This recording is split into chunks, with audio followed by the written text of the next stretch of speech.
السلام علیکم ورحمۃ اللہ وبرکاتہ۔ میں افشہ حسین، آپ کے اسلامیہ ٹیچر۔ آج ہم 10th کلاس کا اسلامیت کا فرسٹ لیکچر سٹارٹ کر رہے ہیں۔ تو بیٹا، جس طرح آپ لوگوں نے 9th کلاس میں سلیبس میں سورۃ الانفال پڑھی تھی، اس کا ترجمہ اور اس کی تشریح، اسی طرح 10th کلاس میں جو آپ کا سلیبس ہے اس میں 2 صورتیں شامل ہیں، سورۃ الاحزاب اور سورۃ الممتحنہ۔ اسی طرح احادیث اور موضوعاتی مطالعہ بھی شامل ہے، لیکن چونکہ یہ ہمارا فرسٹ لیکچر ہے تو ہم سورۃ الاحزاب سے سٹارٹ لے رہے ہیں، اس لیے آج ہم سورۃ الاحزاب کا پہلا رکوع پڑھیں گے۔ اب جو بھی چیز سٹارٹ کرنی ہوتی ہے اس کے بارے میں یہ فارمولا ہوتا ہے، یہ اس کا طریقہ ہوتا ہے کہ پہلے اس کا انفارمیشن اس کے بارے میں اور اس کا تعارف ہو جائے کہ آج ہم نے جو پڑھنا ہے وہ ہے کیا، اس میں کون سے ٹاپکس بیان ہوں گے، اس کے مضامین کیا ہوں گے، تاکہ پڑھنا جو ہے وہ زیادہ آسان ہو جائے۔ تو شروع کرتے ہیں تعارف سے۔ احزاب کا لفظ، اس کا مطلب کیا ہے؟ احزاب کا مطلب ہے گروہ یا لشکر۔ یہ جمع کا لفظ ہے، اس کی جو واحد ہے یہ حزب ہے۔ گروہ یا لشکر اس کا معنی ہے اور یہ جمع کے لیے استعمال ہوتا ہے، یعنی بہت سے گروہ یا بہت سے لشکر۔ اس صورت میں 9 رکوع ہیں اور 73 آیات ہیں، 73 آیات ہیں اس رکوع میں، اس صورت میں۔ اور وجہ تسمیہ، یہ تو ہو گیا احزاب کا معنی۔ وجہ تسمیہ کہتے ہیں کہ اس چیز کو یہ نام کیوں دیا گیا۔ نام اس لیے دیا گیا کیونکہ ہوا یہ تھا، غزوہ احزاب میں بہت سے قبائل نے مل کر مسلمانوں پر حملہ کیا تھا، جن میں کفار مکہ بھی شامل تھے، مدینہ کے یہودی بھی شامل تھے، اور مسلمانوں کو منافقین نے بھی نقصان پہنچایا تھا۔ تو یہ سب لوگوں جو تھے، یہ ان لوگوں نے مل کر مسلمانوں پر اٹیک کیا تھا، حملہ کیا تھا۔ اس نسبت کی وجہ سے اس صورت کا نام ہی احزاب رکھ دیا گیا، غزوہ کی وجہ سے احزاب رکھ دیا گیا۔ تیسری چیز اس کے تعارف میں اہم مضامین۔ اب جو ہم پڑھ رہے ہیں یہ ہمیں پتہ ہونا چاہیے کہ جو صورت ہمارے سامنے ہے اس کے اندر کون کون سے ٹاپکس، کون کون سے مضامین اللہ تعالیٰ نے بیان کیے ہیں۔ اس میں جو اس صورت کے اہم مضامین میں زمانہ جاہلیت کی کچھ رسموں کا خاتمہ کیا گیا، کہ زمانہ جاہلیت میں وہ رسومات جو تھیں وہ بہت زیادہ عام تھیں، اس صورت میں ان کا رد کیا گیا۔ اس میں پہلی، منہ بولے بیٹے جو تھے ان کو حقیقی بیٹوں کا درجہ دے دیا جاتا تھا، تو وہ چیز اس صورت میں ختم کر دی گئی کہ منہ بولے بیٹے حقیقی بیٹے نہیں ہوتے۔ اور اس ضمن میں حضرت زید بن حارثہ رضی اللہ تعالیٰ عنہ اور آپ صلی اللہ علیہ وسلم کی پھوپھی زاد حضرت زینب رضی اللہ تعالیٰ عنہ کا ذکر ہے، ان کی شادی کا ذکر۔ اس کے بعد دوسرا جو ٹاپک ہے اس صورت کا، وہ آپ صلی اللہ علیہ وسلم کے گھرانے کے آداب ہیں۔ گھرانہ مطلب ازواج مطہرات، کہ کسی نے کوئی چیز لینی ہے یا کسی نے گھر جانا ہے یا کبھی کوئی دعوت ہے جانا ہے تو اس کے کیا آداب ہونے چاہیے۔ کیا جس طرح ہر عام شخص کے گھر بنا اجازت دیے فرینکلی آپ انٹر ہو جاتے ہیں، تو کیا نبی صلی اللہ علیہ وسلم کے گھر جانے کے بھی یہی آداب ہیں؟ اس میں ڈفرنس بتایا گیا۔ اگلا جو اس کا مضمون ہے وہ ہے ختم نبوت، بہت ہی امپورٹنٹ ٹاپک، کہ آدم علیہ السلام سے جو رسالت کا سلسلہ شروع ہوا تھا وہ آپ صلی اللہ علیہ وسلم پر آ کر ختم ہو گیا۔ اس پر بہت سی احادیث بھی ہیں، قرآن پاک کی آیات بھی ریفرنس ہیں اس پر، اور لیکن جو آیت سب سے زیادہ کلیئر ہے ختم نبوت پر وہ اس صورت میں موجود ہے۔ اس کے بعد ہے طلاق کا خاص حکم۔ طلاق مطلب مختلف قسم کی اس کی اقسام ہیں طلاق کی، کہ اس میں بہترین طلاق دینے کا کون سا طریقہ ہے اور برا کون سا طریقہ ہے، وہ علیحدہ ہے۔ یہاں پر جو ذکر ہو رہا ہے یہ اس طلاق کی بات ہو رہی ہے جو رخصتی سے قبل دے دی جائے، یعنی کہ ابھی رخصتی نہیں ہوئی، نکاح ہوا ہے، اس سے قبل طلاق دے دی جاتی ہے، تو اس کا بیان ہے کہ اس پر پھر عورت پر عدت ہوگی یا نہیں ہوگی۔ یہ چیز۔ اس کے بعد ہے حضرت محمد صلی اللہ علیہ وسلم کے لیے خصوصی ضوابط، یعنی نکاح کے خصوصی ضوابط۔ مسلمان ایٹ اے ٹائم 4 شادیاں کر سکتے ہیں، ایک مسلمان ایٹ اے ٹائم 4 بیویاں رکھ سکتا ہے، لیکن آپ صلی اللہ علیہ وسلم کو اس معاملے میں بھی خصوصی مراعات حاصل ہیں۔ آپ صلی اللہ علیہ وسلم کے لیے جو مراعات وہ اس صورت میں ذکر ہیں کہ وہ کون کون سی شرائط ہے جن کو ادا کر کے آپ صلی اللہ علیہ وسلم جتنی چاہیں بیویاں رکھ سکتے ہیں۔ منافقین کا کردار ہے، ہمیشہ سے مسلمانوں کو انہوں نے نقصان پہنچایا ہے، اس کا ذکر ہے۔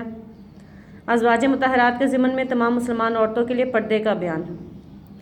قرآن پاک میں جہاں واضح طور پر مسلمان عورتوں کو پردہ کرنے کا حکم دیا گیا ہے وہ اسی صورت میں ہے، اسی صورت میں اس کا بیان ہے۔ 3 چیزیں ابھی آپ لوگوں کے سامنے کہ کسی بھی چیز کو شروع کرنے سے پہلے اس کا تعارف پتہ ہونا چاہیے۔ وجہ تسمیہ، صورت پڑھ رہے ہیں ہم تو ہمیں وجہ تسمیہ پتہ ہونی چاہیے۔ وجہ تسمیہ آپ کو اس سے بھی اندازہ ہو جائے گا، آپ لوگوں نے سورۃ البقرہ پڑھی ہوئی ہے، نام بھی سنا ہوا ہے، سب نے پڑھا بھی ہوا ہے۔ اس کو بھی بقرہ اسی وجہ سے کہا جاتا ہے کیونکہ اس میں بقرہ یعنی گائے کا ذکر ہے۔ تیسری چیز اہم مضامین، کہ ہمیں اس صورت کے ٹاپکس تو پتہ ہوں کہ ہم نے اس صورت میں پڑھنا کیا کیا ہے۔ اب آپ لوگوں نے اس چیز کو ذہن میں رکھ کر ہم نے جو آگے ترجمہ پڑھنا ہے اس کو دیکھنا ہے۔ آپ کے ذہن میں یہ چیزیں ہوں گی کہ اس کو وجہ تسمیہ اس کی کیا تھی، اس میں تمام شامل تھے قبائل اور اس کے ٹاپکس کیا کیا تھے، پھر آپ کو خود ہی سمجھ آتا جائے گا کہ ہاں یہ ہم نے جنرلی یہ ہم نے پڑھے تھے اہم مضامین میں، اس میں یہ بھی ذکر تھا، یہ بھی ذکر تھا۔ اب اسی چیز کو اللہ تعالیٰ ڈیٹیل کے ساتھ آگے بیان فرما رہے ہیں۔ اب ہم جو ہے وہ اس کا ترجمہ شروع کریں گے۔ ترجمہ ہم نے ویسے ہی پڑھنا ہے جیسے میں آپ کو کلاس میں بھی پڑھاتی ہوں بیٹا، الفاظ معنی آپ لوگوں نے میننگز اس کے لکھتے جانے ہیں، ورڈز کے اوپر ایک ایک لفظ کا ترجمہ میں آپ کو کرواؤں گی، وہ آپ نے لکھتے جانا ہے اور لفظی ترجمہ یاد کرنا ہے تاکہ آپ کو بامحاورہ ترجمہ یاد کرنے میں آسانی ہو۔ چھوڑنا نہیں ہے کہ آپ نے میننگ نہیں لکھا، کیونکہ بامحاورہ ترجمہ یاد کرنے میں ہمیشہ غلطی ہو جاتی ہے، کچھ نہ کچھ درمیان میں سکپ ہو جاتا ہے۔ اگر آپ لفظی ترجمہ یاد کریں گے اور جب آپ ترجمہ کرنے لگیں گے الفاظ دیکھیں گے تو آپ کو سمجھ آ جائے گا کہ ہاں میں نے اس لفظ کا ترجمہ نہیں کیا، تو وہ آپ کے لیے زیادہ ایزی ہو جائے گا۔ اب ہم اس کا جو ہے ترجمہ سورۃ الاحزاب کا وہ شروع کرتے ہیں۔ جی میرے بیٹا، اب ہم سورت کا ترجمہ شروع کریں۔ آپ لوگوں نے الفاظ معنی سنتے جانا ہے اور اپنے کتاب پر اپنی بک پر لکھتے جانے ہیں ایک ایک لفظ کا ترجمہ، تاکہ آپ کو لفظی ترجمہ یاد کرنے میں آسانی ہو، اس سے آپ کا بامحاورہ ترجمہ زیادہ ایزی ہو جائے گا۔ بسم اللہ الرحمن الرحیم۔ یا ایہا النبی، اے نبی صلی اللہ علیہ وسلم، اتق اللہ، اللہ سے ڈریے، ولا تطع، اور کہا نہ مانیے، فرما برداری نہ کیجیے، الکافرین، کافروں کی، اور منافقین، اور منافقوں کی، کہا نہ مانیے کافروں کا اور منافقوں کا۔ ان اللہ، بے شک اللہ، کانا ہے، علیماً، جاننے والا، حکیماً، حکمت والا۔ میں بیٹا یہ جو 2 الفاظ یہاں پر اللہ تعالیٰ نے استعمال کیے ہیں، اتق اللہ، لا تطع، یہ ہے فعل امر، اتق اللہ، اللہ سے ڈریے، ولا تطع، اور کہا نہ مانیے، فعل نہیں۔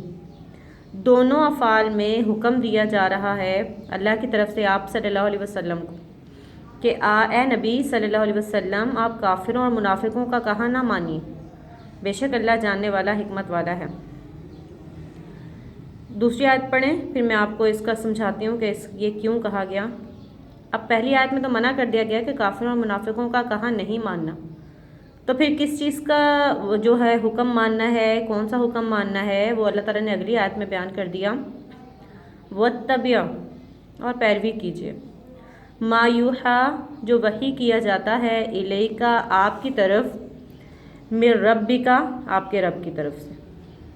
واتبع، اور پیروی کیجیے، ما یوحیٰ، جو وحی کیا جاتا ہے، الیک، آپ کی طرف، من ربک، آپ کے رب کی طرف سے۔ ان اللہ بے شک اللہ کانا بما تعملون جو تم اعمال کرتے ہو اس سے ہے خبیراً باخبر۔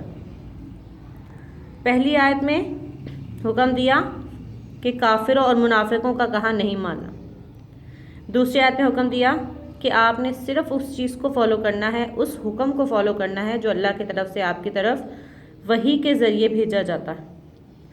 آپ صلی اللہ علیہ وسلم، ہمارے نبی صلی اللہ علیہ وآلہ وسلم بہت رحیم، بہت کریم اور بہت شفیق تھے۔ آپ صلی اللہ علیہ وسلم کے لیے یہ چیز بھی ناقابل برداشت تھی کہ یہ جو کافر ہیں یہ عذاب میں جلیں، جہنم ان کا مقدر بنے۔ آپ صلی اللہ علیہ وسلم کسی طرح یہ چاہتے تھے کہ یہ لوگ بھی ایمان لیں۔ اب وہ کچھ باتیں ایسی ہوتی تھیں، وہ جو کفار تھے وہ آپ صلی اللہ علیہ وسلم سے کہا کرتے تھے اور آپ صلی اللہ علیہ وسلم وہ بات مان لیتے تھے تاکہ شاید اسی طرح یہ اسلام کی طرف مائل ہو جائے، ایمان ان کے دلوں میں اتر جائے۔ مقصد کیا تھا؟ تاکہ یہ ایمان لیں۔ لیکن آپ لوگ جانتے ہیں کہ اللہ تعالیٰ ہر شخص کو ہدایت نہیں دیتا۔ اللہ کو پتہ تھا یہ لوگ ایمان نہیں لائیں گے، اس لیے اللہ تعالیٰ فرما رہے ہیں کہ آپ ان کی باتیں نہ مانیں، یہ تو اپنا کام نکلوا رہے ہیں، یہ تو آپ صلی اللہ علیہ وسلم کی نرمی کا فائدہ اٹھا رہے ہیں، آپ ان کا کہا نہ مانیے، آپ صرف وہ کیجئے جو آپ کو وحی کیا جاتا ہے، جو اللہ کی طرف سے آپ کو پیغام بھیجا جاتا ہے۔ بے شک جو اعمال تم کرتے ہو اللہ اس سے باخبر ہے۔ اس میں تو کوئی شک نہیں ہے کہ وہ منافقین تھے تو وہ ظاہری طور پر مسلمانوں کو پتہ نہیں چلتا تھا کہ وہ منافقین، اللہ سے تو چھپا ہوا نہیں تھا نا۔ وہ کافر تھے، اگر وہ کہتے بھی تھے کہ آپ ہماری یہ بات مانیں ہم ایمان لے آئیں گے، تو آپ صلی اللہ علیہ وسلم تو شاید ان کی بات مان لیتے تھے کہ شاید یہ ایسا کر لیں، لیکن اللہ تو جانتا تھا نا کہ ان کے دلوں میں کیا ہے۔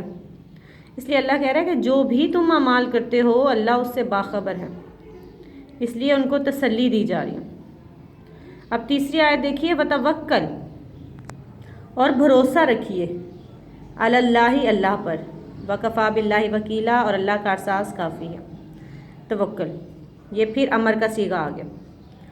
پہلے امر اتق اللہ، دوسرا فعل نہیں لا تطیع، تیسرا فعل امر پھر یہاں پر دوسری آیت میں بیان ہوا واتبع، چوتھا پھر وتوکل، بھروسہ رکھیے، آپ پریشان نہ ہوئیے، یہ آپ کو نقصان نہیں پہنچا سکتے، یا آپ کا کچھ بگاڑ نہیں سکتے، اگر آپ ان کی بات نہیں مانیں گے کچھ ایسا نہیں ہوگا، آپ پریشان نہ ہوئیے، ٹھیک ہے؟ اللہ پر بھروسہ رکھیے، اللہ ہی کارساز کافی ہے، ان لوگوں کی بات ماننے کی ضرورت نہیں ہے، تسلی دی جا رہی ہے آپ صلی اللہ علیہ وآلہ وسلم کو۔ اب اگلی آیت جو چوتھی آیت یہاں پر شروع ہو رہی ہے، ما جعل اللہ لرجل من قلبین فی جوفہ وما جعل ازواجکم اللائی تظاہرون منہن امہاتکم وما جعل ادعیاءکم ابناءکم ذالکم قولکم بافواہکم واللہ یقول الحق وہو یہدی السبیل۔ یہ آیت ہے جس میں زمانہ جاہلیت کی دو رسموں کا خاتمہ کیا جا۔ زمانہ جاہلیت میں دو رسمیں جو تھیں وہ بہت عام تھیں۔ ایک یہ کہ جو کفار تھے وہ غصے میں آ کر اپنی بیویوں کو اپنی ماؤں سے تشبیہ دے دیتے تھے، کہتے تھے کہ تم ہم پر اس طرح حرام ہو جس طرح ہماری مائیں، مطلب طلاق کی ایک صورت ہی سمجھ لیجئے، اس کو زہار کہا جاتا تھا۔ اب وہ کیا سمجھتے تھے کہ جب ہم نے اپنی بیوی کو ماں سے تشبیہ دے دی تو وہ ہمارے لیے حرام ہو گئی، یعنی ہمارے درمیان طلاق واقع ہو گئی، اب ہمارے درمیان علیحدگی ہو گئی، تو وہ خود کو بیوی سے الگ کر لیتے تھے۔ جیسے طلاق کے بعد میاں بیوی کے درمیان علیحدگی ہو جاتی ہے، وہ اس کے بعد بھی یہی سمجھا کرتے تھے۔ دوسری ایک جو بری رسم تھی اس زمانے میں وہ یہ تھی کہ وہ جو منہ بولے بیٹے ہوتے تھے، جو لے پالک ہوتے تھے، جن کو اڈاپٹ کیا جاتا تھا، ان کو حقیقی بیٹا سمجھا جاتا تھا، ان کو حقیقی بیٹوں کے ان پر احکامات لاگو ہوتے تھے۔ تو اللہ تعالیٰ نے اس آیت میں ان دونوں رسموں کا خاتمہ کیا ہے۔ اور اب دیکھیں خاتمہ کتنی خوبصورتی سے کیا ہے کہ یہ ایک طریقہ ہے بات کرنے کا کہ جب آپ نے کوئی بہت خاص چیز بتانی ہوتی ہے نا تو شروع میں تمہید بات دی جاتی ہے تاکہ اس چیز کی اہمیت واضح ہو جائے کہ جو آگے چیز بیان ہونے والی ہے نا اس کو ذرا دھیان سے سنیں، وہ بہت خاص ہے۔ اللہ نے آیت شروع کی ما جعل اللہ، اللہ نے نہیں بنایا، ما نہیں، جعل بنایا، اللہ اللہ نے، لرجل کسی آدمی کے، من قلبین دو دل، فی جوفہ اس کے پہلو میں۔ اب دیکھیں کیا کسی انسان کے سینے میں دو دل ہو سکتے ہیں؟ نہیں، یہ تو قدرت کے نظام کے خلاف ہے، قدرت کا نظام ہی یہ نہیں ہے۔ تو اللہ تعالیٰ نے یہ اس لیے بیان کیا ہے کہ جس طرح یہ ممکن نہیں ہے نا کہ کسی کے انسان کے پہلو میں دو دل ہو سکتے ہیں، اسی طرح اگلی دو باتیں بھی ممکن نہیں ہیں۔ جس طرح سینے میں دو دل نہیں ہو سکتے، اسی طرح تمہاری بیویاں، وما جعل، اور نہ بنایا ہے، ازواجکم تمہاری بیویوں کو، اللائی جن سے تظاہرون تم ظہار کرتے ہو، منہن ان سے، امہاتکم تمہاری مائیں، کہ نہ تو کسی آدمی کے پہلو میں دو دل بنائے ہیں اور نہ تمہاری بیویوں کو جن سے تم ظہار کرتے ہو، ظہار یہی کہ اپنی ماں سے تشبیہ دے دینا، تمہاری مائیں بنایا ہے۔ وما جعل، اور نہ بنایا ہے، ادعیاءکم تمہارے منہ بولے بیٹوں کو، ابناءکم تمہارے حقیقی بیٹے۔ دونوں چیزیں کلیئر ہو گئیں کہ نہ تو سینے میں دو دل بنائے، نہ تمہاری بیویوں کو تمہاری مائیں بنایا، نہ تمہارے منہ بولے بیٹوں کو حقیقی بیٹے بنائے۔ ذالکم قولکم بافواہکم، یہ سب تمہارے منہوں کی باتیں ہیں، ذالکم یہ، قولکم تمہاری باتیں ہیں، بافواہکم تمہارے منہوں کی، واللہ اور اللہ، یقول کہتا ہے، الحق کا سچ بات، وہوا اور وہی، یہدی دکھاتا ہے، سبیل راستہ۔ تینوں چیزیں کلیئر کہ جس طرح سینے میں دو دل ممکن نہیں، اسی طرح تمہاری بیویاں تمہاری مائیں نہیں بن جاتی تمہارے کہہ دینے سے، اور نہ تمہارے لپالک تمہارے حقیقی بیٹے بن جاتے ہیں۔ آج کے لیے اتنا کافی ہے بیٹا، نیکسٹ لیکچر میں اس آیت کو ایکسپلین کروں گی، آگے اس کی مثال بھی بیان ہو رہی ہے، وہ آپ لوگوں کو زیادہ اچھی طرح کلیئر ہو جائے گا۔ لفظی ترجمہ اور بامحاورہ ترجمہ یاد کیجیے گا۔ نیکسٹ لیکچر میں ملاقات ہوتی ہے انشاءاللہ۔ فی امان اللہ۔ السلام علیکم ورحمۃ اللہ وبرکاتہ۔